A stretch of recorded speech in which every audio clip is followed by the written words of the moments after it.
Milton, what brought you to coaching in the first place? Wow, good question. I think I remember the day that I was having coffee, or actually it was breakfast with you, and we were just visiting about how life was going. And in that moment that we were talking in that time period, I came to realize that what I was doing on my own wasn't working. And I'm familiar with that saying, if you keep doing the same thing over and over again, that's like the definition of insanity, that kind of thing. And I realized that my current state was not likely to change unless I got some help. And I think it was a humbling moment for me, actually, who's someone who's been pretty confident, self-confident, and not afraid to go it on my own. And I came to realize that, I'm really, I need some help. I need a coach. I need a coach. It's easier to say you need a coach than you need a counselor or a therapist. But I think it's very closely related. So I'm very glad to have picked up a coach who can, like a coach for a sports team, encourage me to play my best and to play my best game. Right on. So, what is it that you feel you've benefited the most from your process of being coached by Scott? Yeah. Well, I think it has everything to do with the exercise that we went through in the values clarification. More than any other thing, I got my money's worth out of that exercise and the time that I had to reflect on it. It was a long enough process that I'm convinced it was a valid response that I got, and the revelation of what my core values were.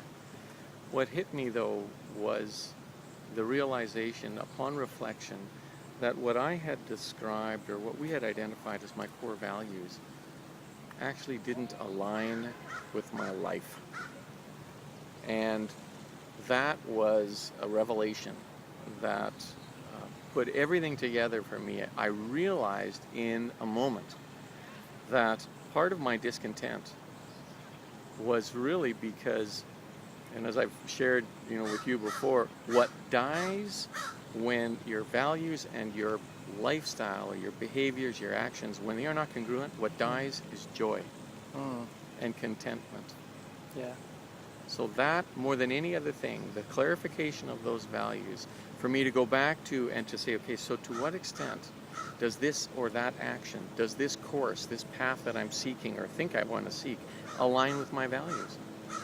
And it's actually helped me to make decisions. And already I'm in a place where I've made a decision. I've come to a place where I'm in a good place to make a really important decision in my life. Right on. That's awesome. Okay, so we did the values, but we also figured them out in the 4 pillars. Right. And you had some interesting insights about the 4 pillars and how that made a difference too. Because some of your values, like leadership and a few of the others, just wouldn't have been in there. Right. I've done some of this values clarification stuff before in my professional life. I actually do some activities like that with the clients that I serve. But this was a little bit different arrangement and a different sorting of the values. And so I really appreciated that there were these pillars, there were these categories, and within each one of those there's a set of values that I subscribe to, and that they are rank ordered. They are not equal. They trump one another. And so I saw these things and went to that piece on my professional life, and I thought, I was able to look at that and say, right, I affirm that. Yeah, that was actually affirming and brought to the level of consciousness that which was deep down. So when it comes to making decisions, whether they're personal or professional or spiritual or relational, I can actually go to that sort of values and say, how does this decision align with my values? And so that's been the thing. And I'm still in process. Yeah. It's still pretty fresh for me. I'm learning how to make sense of this disclosure in my personal life. Right on, right on. So tell us about just the aspect of the style of coaching that Scott has, and how that's benefited you. Sure. Well, I'll start with this. I've known Scott to be in this coaching business for a number of years now, and I really didn't think I needed his services. I thought I was sort of above that, quite frankly. And he's younger than me, and I thought, what can this young guy teach me? And but as it turns out, he can actually teach me an awful lot because of how he does his coaching. Scott. Let's try that. We'll do an edit there. So it's really part of how Scott does his work that makes the difference. Scott doesn't tell me a lot. He asks me a lot of questions.